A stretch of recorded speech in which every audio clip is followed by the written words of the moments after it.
Gear S or LG Urbane? Probably the two best smartwatches out right now are these two bad boys, the Samsung and the LG. You probably couldn't go wrong with either of them, but which one is for you? Let's go ahead and find out.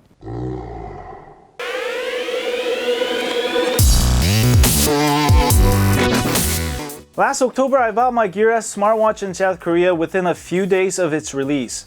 I swore this watch really set the bar high on the smartwatch world with its curved 2-inch AMOLED screen with a whopping resolution of 360 by 480. That sounds small, but for a small device like a watch, it gives you that pixel-free, lifelike display that's going to beat any other smartwatches on the market today. Compare that to the LG Urbane's measly 320 by 320 resolution and Apple Watch's 27 by 340.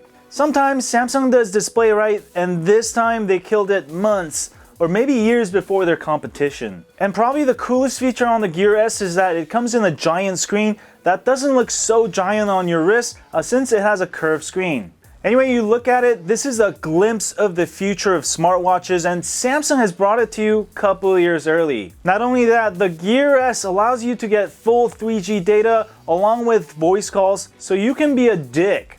Tracy of 2015. Okay, that's great. What about the LG Urbane? I bought this watch 2 months ago as soon as it came out, and LG Urbane also sets a new standard for how smartwatches should be made. With world's first true 360-degree screen, the LG Urbane gives you a traditional watch look with smartwatch features and the latest Android 5.1.1. Besides that, it uses standard 22mm watch bands, which means you can easily swap them out for your favorite bands. And did we mention you can pair it with any Android smartphone, while the Gear S requires to use Samsung phones only? With an option of silver or gold stainless steel, the LG Urbane brings you the latest Android Wear technology onto sleek hardware, and you simply cannot go wrong with that. So you're excited about both watches like myself, but which one should you buy?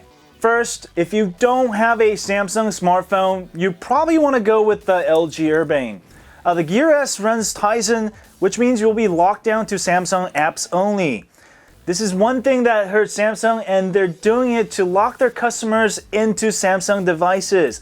I think it's totally terrible and evil, and they should really be using Android Wear OS so people can use it with any smartphone. But if you are a Samsung whore, you use Samsung phones exclusively, a Gear S might not be a bad choice either. I mean, as far as the specs go, the Gear S kills LG Urbane and everything else on the market today. However, if you don't own a Samsung device, you just hate Samsung, I would definitely suggest buying the LG Urbane. And if you don't want to scream, "I'm wearing a smartwatch from the future," LG Urbane may be a better choice. It doesn't have the curved screen with super high resolution, nor can you make phone calls, but LG Urbane does look a little bit more sleek in a different way compared to the Gear S.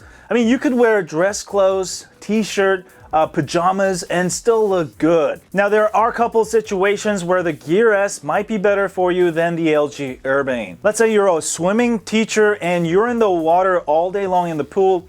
You probably don't want to carry your smartphone, yet you probably want to get back to people, call people back.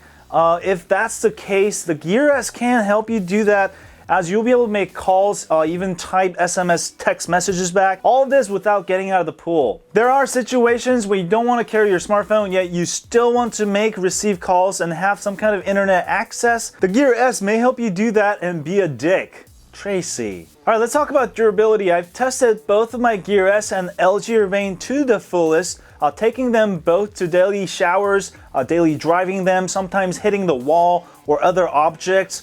Both watches actually do really well. They lived up to my daily beatings fine. The only minor difference, I found that the Gear S now has a scratch that I can see, while the LG Urbane doesn't. I feel like the curved screen on the Gear S is great, but all of this is more scratch prone since your screen is exposed, more vulnerable when you hit something. The LG Urbane is more practically designed, as the screen is protected by the stainless steel, which sort of acts as a shield for your glass. So if you tend to be very active and run into things often, you may be better off with the LG Urbane. Battery life is excellent on both of these watches. You'll get a full day of battery life on both. and more if you use the theater mode. I've gotten up to 2 to 3 days on both of these devices. Overall, I love both of these devices. They're both certainly the best smartwatches you can buy right now. And I just want to point out some of the differences and situations you may want to consider before buying these watches. And I hope you guys enjoyed watching this video. Don't forget to hit the thumbs up for me. Follow me on Twitter, Facebook, or Google+. And I wish you luck in buying your next smartwatch. And I will see you guys soon. As always, I'll stay on Android.